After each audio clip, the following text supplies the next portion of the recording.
All right, thank you. We're wrapping up today with two very prominent leaders in the digital equity space.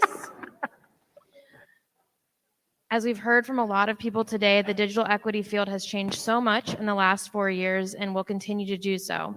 This means we have to adapt and update our strategies and build for sustainability. So our final speakers are the perfect people to reflect on the digital equity ecosystem, and we're grateful to hear their conversation today.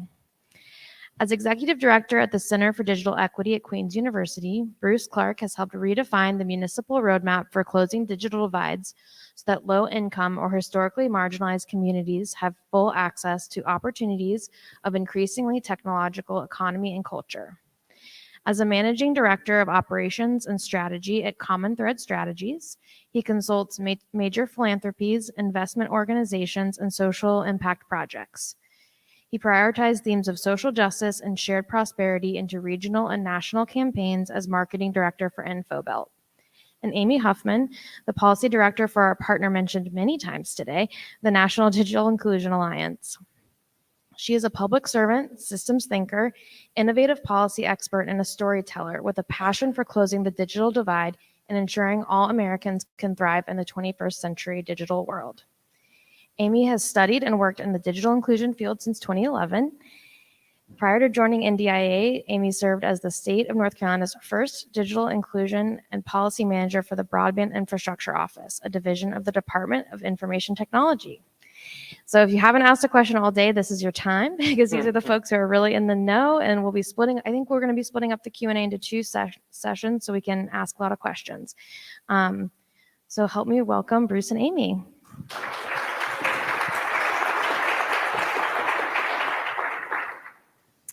Thank you, Jess. Hello, folks. Oh, hey. We need a little more energy than that. Good afternoon. Good afternoon. Yes, I know we have the unenviable task of closing out the day, but I promise we'll get you out of here on time, and we're excited to be here.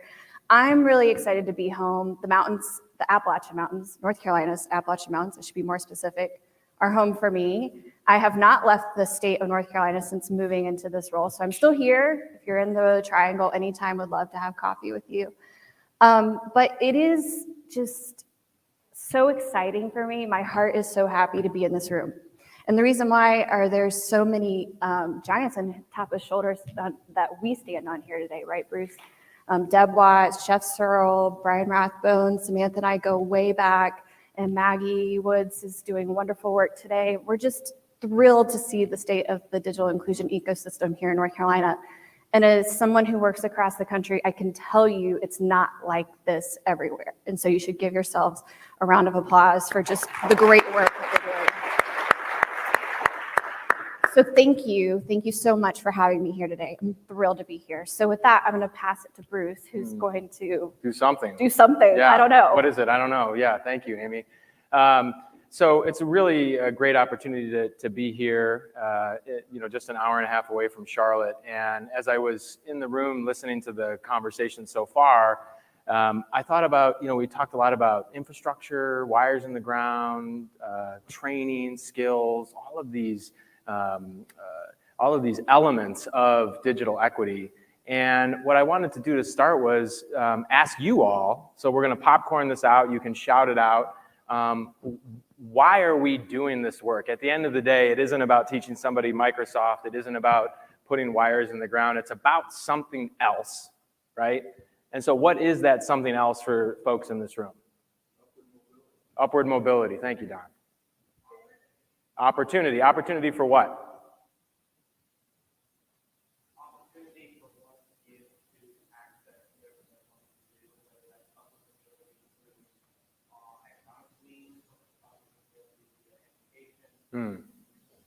Yeah.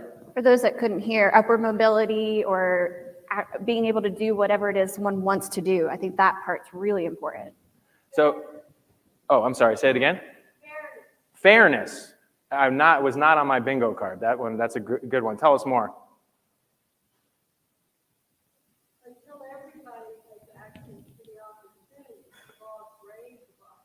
Until everyone has access to the broad range of opportunities. Does this resonate with everyone? There's like a congregation here. Can we get an amen? A yes? Okay. Okay. so here's the question at the end of all that. Who in your community, you can define it however you want, your town, your neighborhood, your 10-county region, who in your community gets paid to wake up every single day and think about the digital equity ecosystem? Rhetorical. There's probably a few people in this room who fit that bill, and there's probably a few folks in this room who you say, you know what, maybe there isn't someone, or maybe that person who's doing it is voluntold and they're not resourced to do that. So I wanted to situate our conversation today about digital equity ecosystems and what are we trying to do, not put wires in the ground, not teach people how to use Microsoft. We're trying to create opportunities no matter what people want to do. Love how you added that in. I think that's really important. And so I want to just share, if it's okay, may I? Thank you. Please, go ahead. I wanted to share, and this is a fireside chat, so we're going to do our best to act, like a sitcom up here, I guess, a little bit. What we think of as a digital equity ecosystem in our region. And this is built off of 10 years of failing and repeating and trying. And so, it looks like a simple slide, but it was much messier to get to today. And we won't have time to talk about all of the elements in great detail, but I want to just highlight this wheel, so to speak. So I'm going to start on the bottom left around advocacy, and we're using this term broadly. This is really the convening, the bringing together of the partners, the trust building, the planning process, right? And so this room is an example of that. The work that Sarah leads and others in this region lead is an example of that. The work that we lead in Mecklenburg County is an example of that, and there's others in this room who represent that work. This is where the public sector, the private sector, and the residents come together to co-create the solutions. That typically feeds into some kind of strategic plan or playbook that exists in a lot of different places and growing thanks to the work of Band NC and others. And it really is helping the communities address, document the adoption efforts. What are people receiving? What are the services and things that people in your community are receiving? So it takes the plan and brings it to life. Our belief in Mecklenburg County is that that's led through digital navigation services. We happen to operate a countywide digital navigator service that delivers on that and connects people to the multitude of resources that exist in our community from multiple different organizations, right? So it takes a pathway that has a whole bunch of different turns and pairs you with somebody who can help you figure out which is the best pathway for you. And that those resources are presented to residents through the Digital Navigator service. And the key here in this is that this apparatus, this movement of information and people in a community, this ecosystem we've built, produces data. And the data is really, in my opinion, one of the most valuable things about the work we do, because it's what are residents telling us they need, where are residents calling from. We talked about language access in the telehealth, I heard the panel. What languages our residents of our community need? What services are we providing? Are those services effective, right? And that data then feeds back into your advocacy and planning efforts, which then, if you're using an iterative process, will improve your plan for the next year. What did we do this year? Did we learn? Right? And so in some regards, this is fairly straightforward, but this is how we have organized our community of practice. This is where I'll land for my part and then turn it back to you, Amy. But this is how we are measuring that success, right? So it's one thing to know who's going to wake up every day and think about it. It's another thing to know how are we all, you all in this room that are collected together, going to be able to measure that. And I bet most of you are familiar with NC broadband indices. You're familiar with how many people in your community might not have a computer, who have a computer, don't have internet access, have internet access. You know, the sort of data we're used to seeing. This is a little bit of a different take that looks at measuring the ecosystem. Okay, I'm gonna do my best to speed through this. Mindset plus support networks plus infrastructure equals sustainability. Mindset is, do the leaders in your community, you can define the leaders, I'm not gonna tell you how to define it, but do the leaders in your community understand what digital equity is and digital inclusion and how it impacts the things that they care about? Economic development, workforce development, healthcare, infrastructure, cybersecurity, privacy and security, all of the intersectional opportunities that are created through digital equity. Do the leaders make that connection? You can measure that. You can survey them and you can ask your county manager, your city manager, your business leaders, your faith leaders, you can ask them that question. So we want to increase the mindset and awareness of digital equity.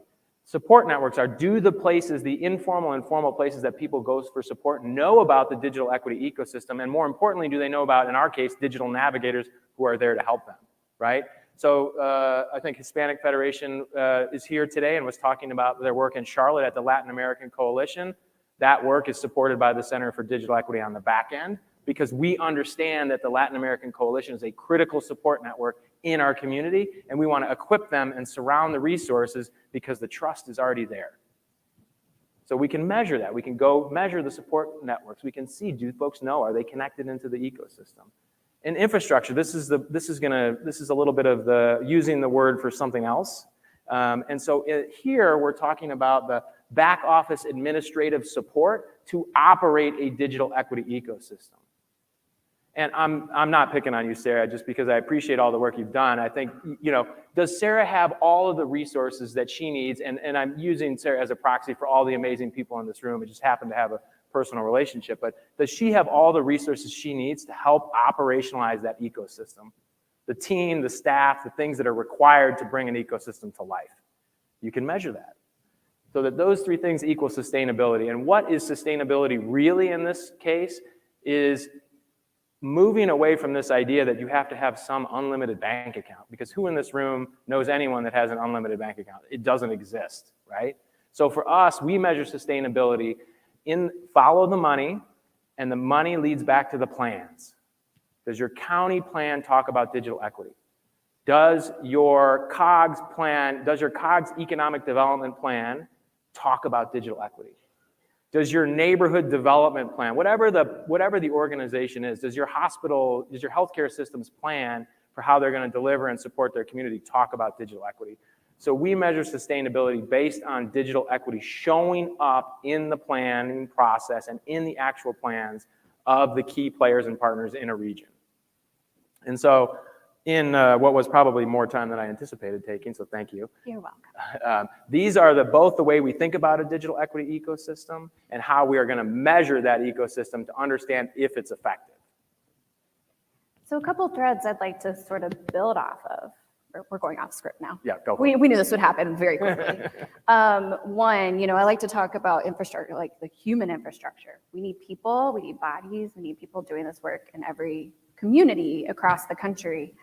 But the other thing, you got to plans and sustainability. I would like to add policy.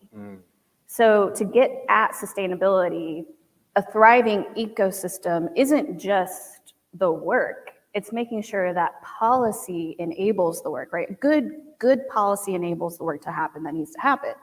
And so we need to make sure that these policies at the local, the state, and yes, the federal, I know that's the hardest one, but yes, the federal level, that digital equity is baked in, and that those policies don't hinder progress, but actually enable it.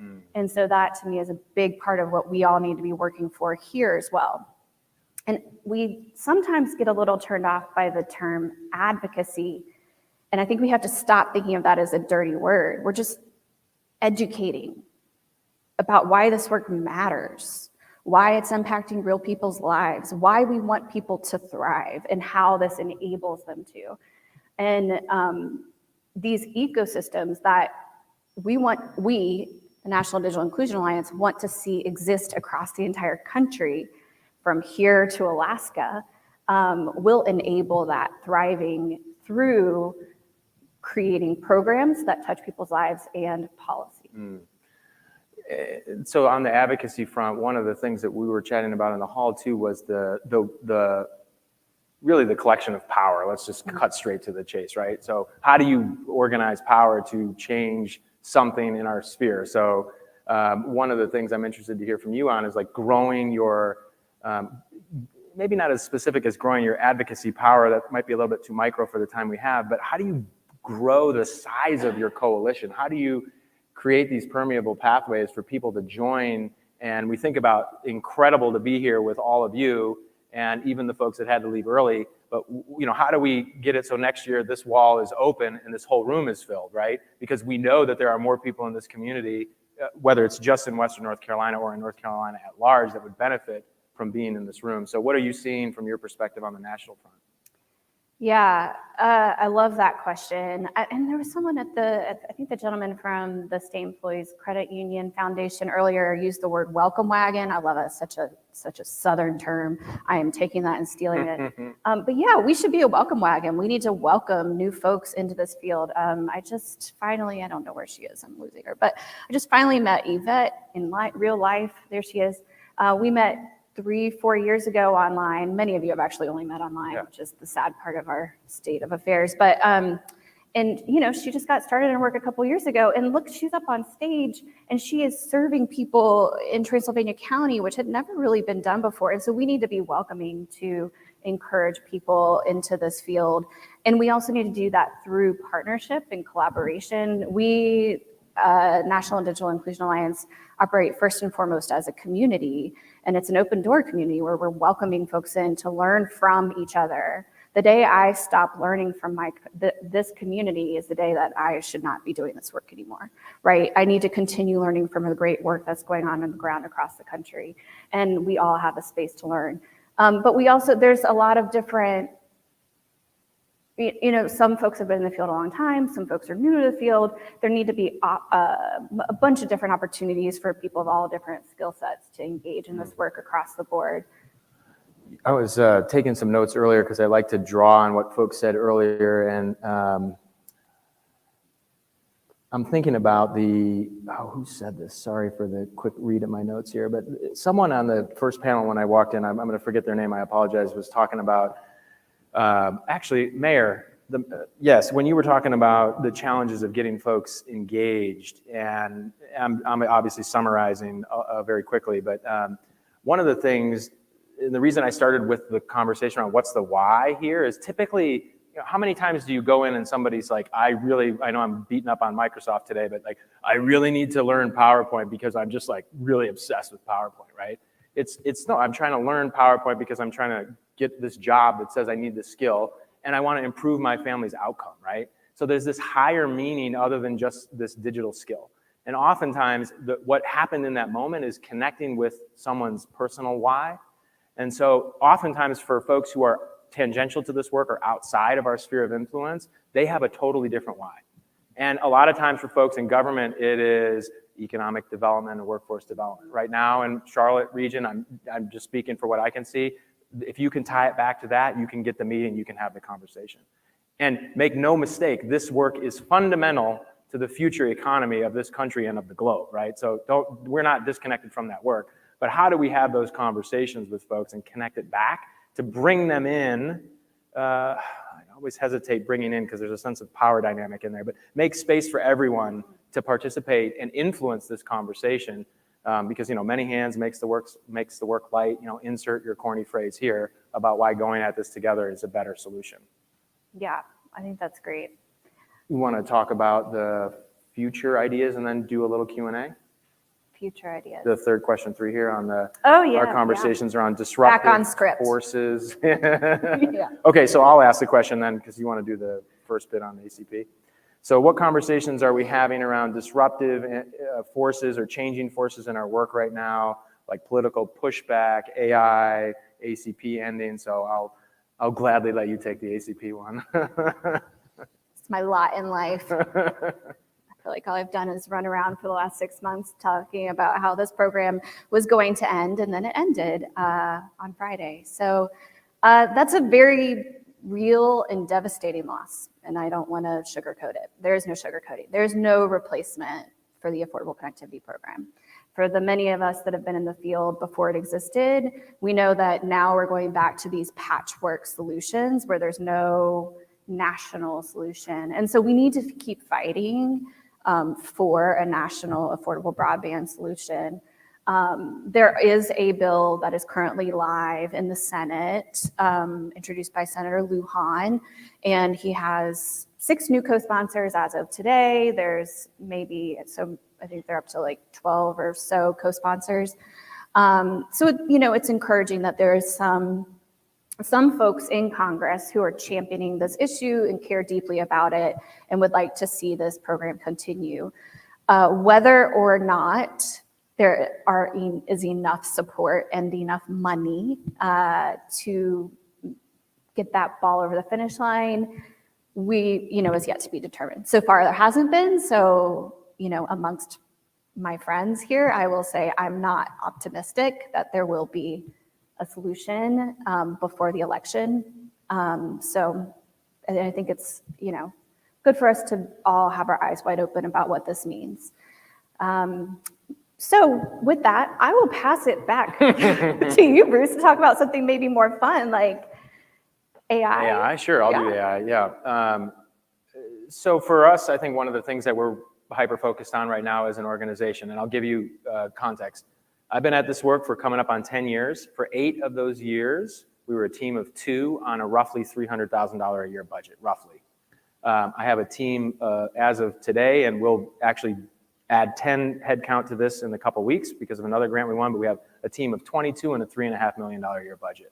And so it's built on being in rooms and conversations like this, being part of the National Digital Inclusion Alliance, learning from Jeff and Amy in the very beginning. I mean, we're standing on your shoulders 100%. But so as we look at the future and like what's going to disrupt this industry, what should we be thinking about? Generative AI is clearly, front and center, and in a number of different ways. From how are we thinking about it as an industry, right? How are we going to use it? Are we going to use it to actually operate our digital equity ecosystem? So in the infrastructure, is there a role for generative AI to play in helping organize a digital equity ecosystem? Does that help offset headcount because you can use the tool to do something that you might otherwise have to pay somebody for, but you don't have the money to do that? Okay, so there's one layer, the internal layer, and then the external layer, or the community side, and really on the adoption piece and on the resources for residents. Who the heck's job is it to wake up every day and make sure that all of our communities are in a position to take advantage of generative AI and not be taken advantage of? Right now, it's clearly distributed everywhere and nowhere at the same time. That probably makes some of us pretty nervous and equally perhaps excited about the opportunity for how this community can embrace this potential. And because I don't think there's any other industry that's more prime to support the development of generative AI in the context of actual use in the world today than the digital equity community. Because who else is as close to the people that we serve as a digital equity community, right? Is business? Probably not even as much to their consumers. And so these are the way that we're thinking about it. One is having conversations. What are residents telling us in our digital navigator data? We're starting to get calls. We do events and phone support. We're starting to get requests for support to learn Gen AI tools. Folks want to use it for resume writing. And in fact, we just are in partnership with the city of Charlotte, Charlotte Works, which is our workforce development board, and the Center for Digital Equity.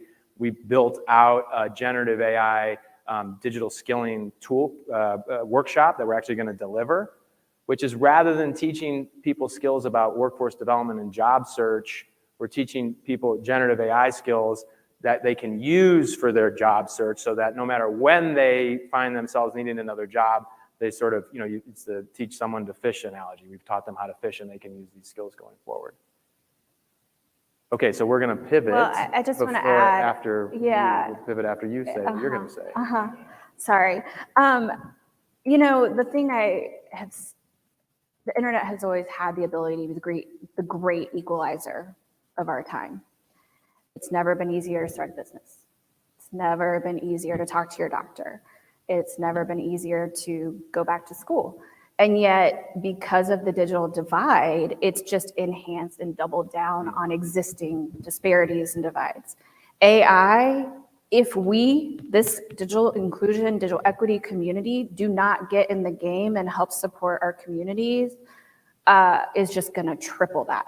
Exponentially. I mean, we're seeing the rate of this technology expansion and iteration grow so fast. It's going to continue to do that. And to be honest, I am a late technology adopter. I typically do have my head in the sand for a bit, but we can't do that with AI. We have to get skilled up in it ourselves so that we can teach everyone else how to use it and use it well to their advantage, so we don't enhance these divides. So Amy has some things that she's going to share to close us out, some updates on some key things, but we wanted to kind of take a break in between here, not take a break, but open it up for questions. So we'll do that now. So does anyone have a question for us? Please, not all at once, please. Got someone over here. Oh. How do you see the bias in AI fitting in the digital equity system? Well, equity ecosystem. Like, how are you combating that? Molding it in, shifting it? So I think, well, I'll just say, I think that's why we have to get in the game, right? Because these systems are being created by the same people who created a lot of the biased technologies that exist today.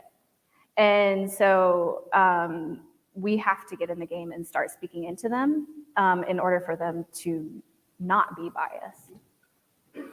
I think it is a fantastic question. I would say anything that involves human is going to have a level of bias in it, as I know you know as well.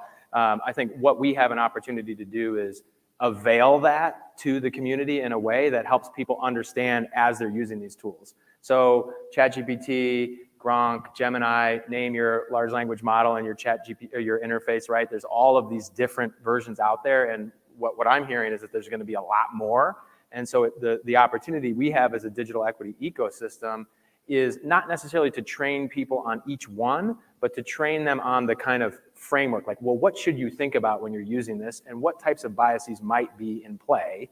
And so, for example, I'm listening to a podcast on the drive up, which was a fantastic opportunity, and they were talking about, Elon Musk's Gronk large language model and how it might bend a little bit more conservative right now, and other models might seem to be bending a little bit more to this way.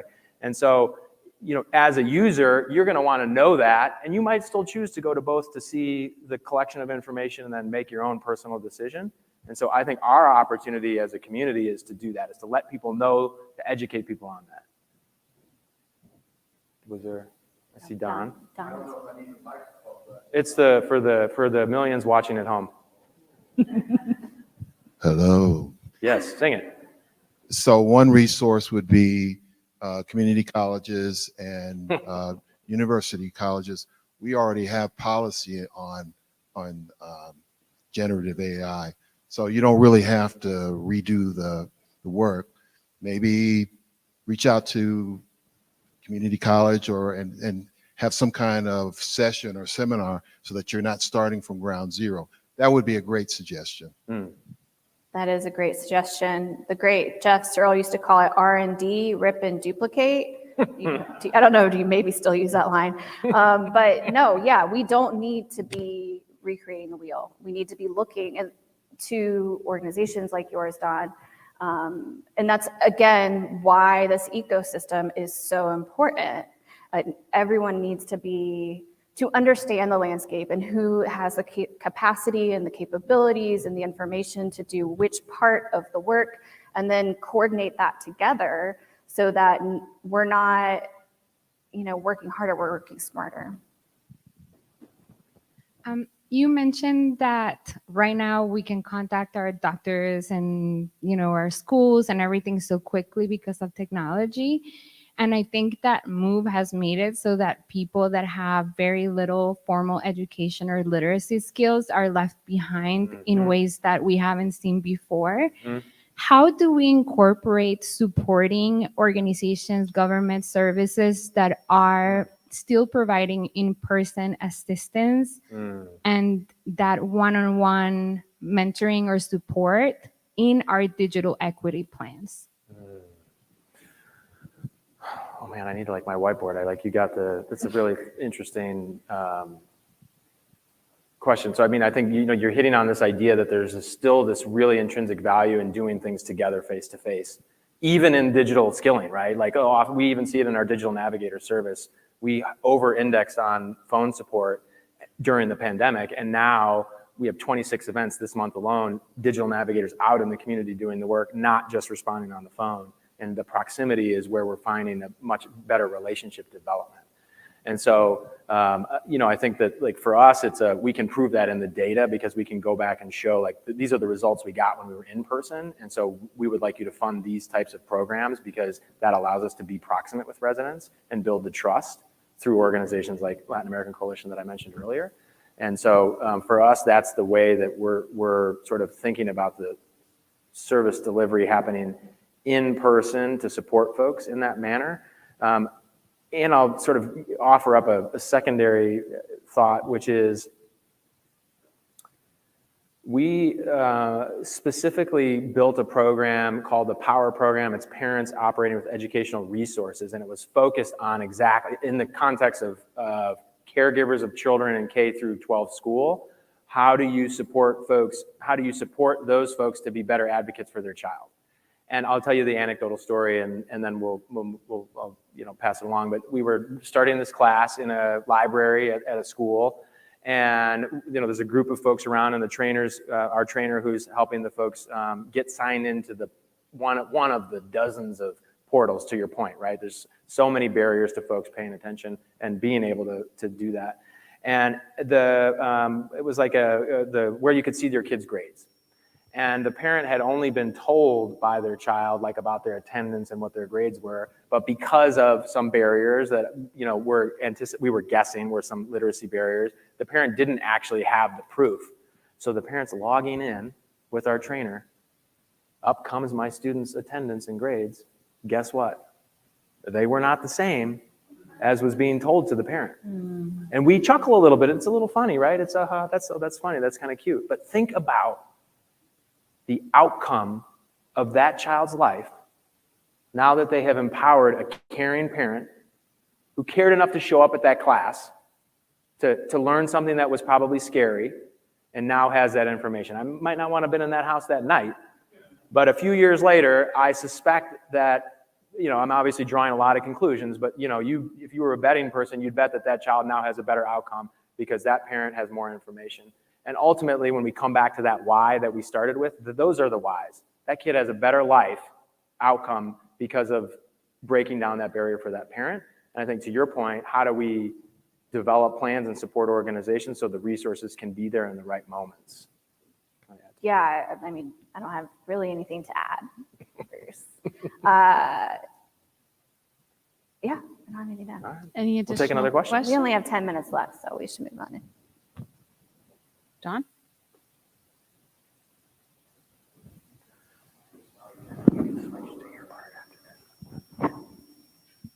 Regarding telehealth, many of the schools are starting to get these packs. They're getting grants. So they're starting to test out having people come up to their schools and actually having doctor visits via online. So once again, I'm not getting commission for this, just by the way, too, but it's just that's what's really going on at the colleges. So you might want to make an appointment just to talk with the schools that have telehealth programs, because they'd be glad to see you. And she's in Charlotte too, so when we're done, we're going to go over and Is there any question that you had from today that, even if you don't think this session can answer it, that you feel was not answered today? Sorry. Oh, perfect. You have one. This is, I guess, semi-futuristic, kind of pivoting off of the conversation about AI.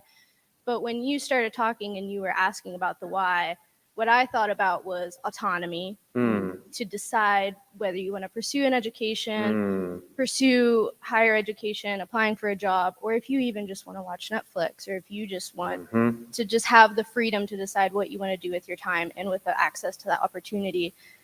And when I think about that, I then kind of think into the future, similar to AI, and how all of that, they got 100 million users within 90 days. And technology is just being adopted so much faster that I guess theoretically, as digital inclusion and digital equity progresses and more people get connected, just the extractive nature of the internet almost, of these large corporations that are extracting data that are largely profiting off what creators are doing, or you scrolling or getting advertisements. And is that a conversation that's kind of being had, or do you foresee sort of a decentralized alternative that benefits the user and not a corporation? Because personally, that is a lot of, I guess, hesitancy of adoption, as well as security, what's going on with my data. I guess it's just a concept. Yeah, that's a great question. And, we heard a little bit from the gentleman from the Eastern the Cherokee tribal nation earlier, talking about data sovereignty and Native nations owning their data. I think this is a similar thread.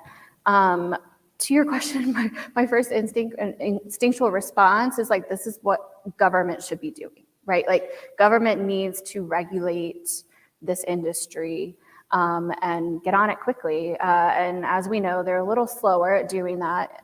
But we've actually seen a lot of bills around regulating AI pop up over the country in state houses.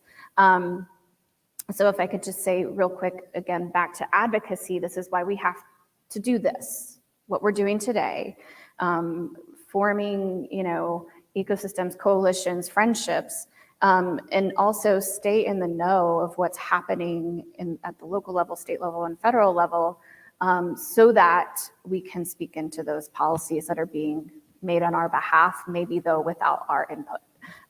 Because I don't know, the corporations may listen to us too, but policymakers are technically elected to supposedly represent us. I would just point to the final, sort of this slide and another slide are like the two slides that for the last 4 years I basically made my career off of. And the other slide includes the last paragraph of the definition of digital inclusion, the fourth bullet in the last paragraph, and I think it hits right at your point. This idea of self-sufficiency, and that we're not, as an ecosystem, we're not telling people what to use it for, but listening to what they're telling us and then creating the pathways or supporting the knocking down the barriers in their way to get there. So I think that rooted in the definition of digital inclusion is this idea of self-sufficiency. So that's one, I think, is a good foundational bit. And then two, in the way we operationalize that in our ecosystem, coming back to the topic of this fireside chat, in advocacy, there's another slide that actually breaks down the departments in our team, or areas of focus. And one of those is policy. And so we go and developed a policy agenda that we actually paid organizations that represent the covered populations. We did very similar process of what the state did and sort of gathering information, and then we created a people's policy agenda that includes, just by the nature of it being done by the folks, includes very similar things that you're talking about. So that sort of sets us as an organization, like this is what the community is telling us that they care about and they're worried about as it relates to policy type things. And all of the things you mentioned are on this year's policy agenda. And each year we spend money updating that policy agenda, listening to residents, making sure that it's accurate, because everything else that we then invest in, coming back to the sustainability, and it shows up in the plans, then those things that matter to the people in our community show up in our plan. And that's the way we can build trust with those organizations and actually go do the darn work to make sure that it happens. I think we're getting, is there time? We're getting close. Do you want We have a to? little bit more time if you want to talk about funding. Perfect. Yeah. Can you do the slide for me? Yeah. Okay, so this is a timeline for the Digital Equity Act funding. We have slides on our website. You can find this on our website, digitalinclusion.org, or you can take a picture. I am kind of proud of this. I made it in Canva one day, talk about, working on our own digital skills. Anywho, so the point of the story is get ready right now. Right now. We've been planning and planning and planning and planning, and I like a good plan. I wrote a whole toolkit on how to do it, but it is time to go.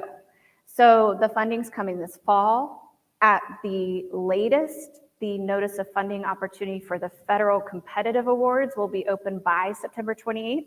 That's the absolute latest. It might be earlier. If you're not ready to apply by then, you will probably have to wait another year.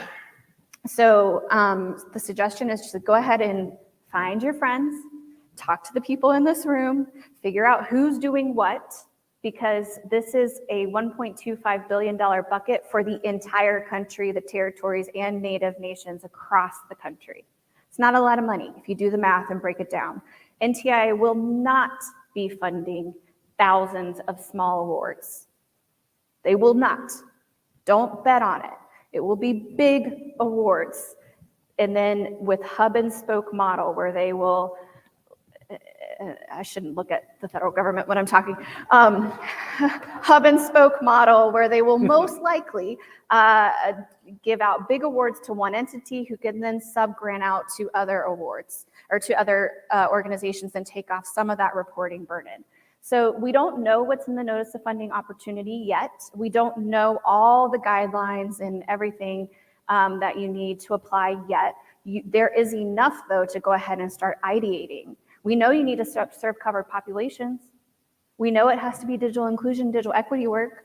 We know it's not deployment, right? So start, and we also know it should not conflict or duplicate with existing programs or programs that will be funded by the state. So it should, though, elevate those programs, build off of those programs, align with, run in parallel to whatever word you want to use there. That's what it should do. So this is just my word of, it's go time, folks. Money's coming. We've been planning for this for years. It's time to do the work. You all are here today. I'm assuming then you are the right people to go do the work. And if you're not, find somebody who is and go partner with them. Can we end on that? I think you bring up an interesting, I wonder if folks are imagining, for those of you that have been in the work for a couple of years, we'll just say more than a couple of years, when there wasn't billions of dollars in federal funding, and then now there's billions of dollars in federal funding, and oh, look at all these new people that are showing up, right? So how do we as a community be a welcoming community like we're trying to do? What was the word that you used? Fairness. How do we create some fairness among, like welcoming people in, growing the ecosystem, making this room bigger, and also not have to restart every time somebody new comes in the room, right? And so I think that's a potential, something to consider, that, you know, there's a speed with which we need to move in order to advance society forward and advance the life that we're living as humans together on this planet right now, that just can't wait, right? There's momentum that needs to be built. And at the same time, how do we bring people in? And these moments are really important moments to create space for folks to come in without having to restart the process, right? And so if there's funders in the room who, you know, you hear there's a whole group of new folks coming in and you feel like, oh, well, geez, we didn't hear from them. We got to throw this plan away and start a new plan. No, it's about agile iteration, right? I mean, those are really bad buzzwords, sorry, but you know, you get the idea. It's about building on what you've already built and being prepared for the moment without throwing away all the investment and effort that hardworking folks like yourself have put into these communities over the last several years. Yeah, and I'm asking a lot of the federal government, but on the flip side, for you all to think about is building in the potential for iterating into your project proposal to make sure that you can pivot if needed. If something's not working as well as you thought it would, then you have built in something to help you to change course, direction, whatever it might be, to keep doing the work and iterating with these funds. And then the last thing is just remember all of this, the funding's here, but we need to make sure, no, we're not going to have a magic spigot forever with everyone having the dollar amount they need to do this work forever. But we do need to make sure that we're leveraging this moment for the long term, for these future digital divides that AI and whatever's next are going to cause. We can't just spend all this money and then have nothing to show for it in 5 years. That is like my waking nightmare. We have to make sure that we create these robust ecosystems that sustain us. Yep, perfect landing. That was a great ending. Yeah, it was. Great line. Yep. Any lingering questions? Maybe one question? Well, please join me in thanking Amy and Bruce.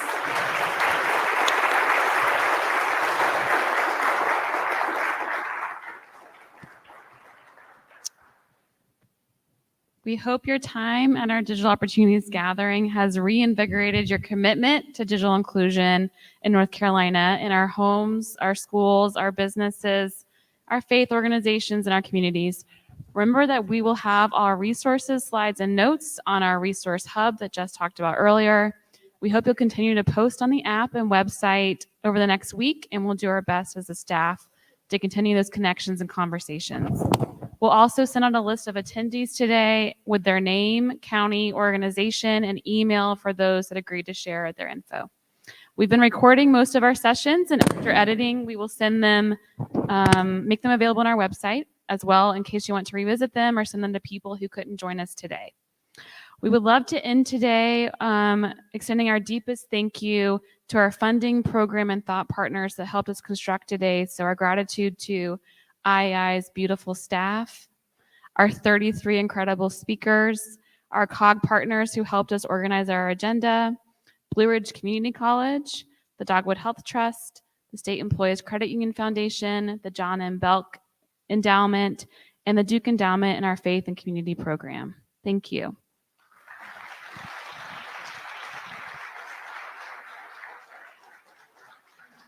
So we hope that this is not the last time we see you all this year, and that this is not the last Digital Opportunities event that we're going to have. Our intention is to do this across the state, and we're glad about half of you are going to join us tonight for our Faith and Connection dinner. We'll be meeting at the Lodge at Flat Rock down the street from 5 to 7, where we'll hear from some fantastic faith leaders who are also advancing digital equity in their communities. There's also many upcoming webinars and opportunities, including, and we'll send all of this out as well. This will be in your post-event email. We also have an anonymous evaluation, and we'd love your feedback in order to make other events we convene or partner on even more helpful to you in the future. And also, I was told to say, please take the flowers on the table.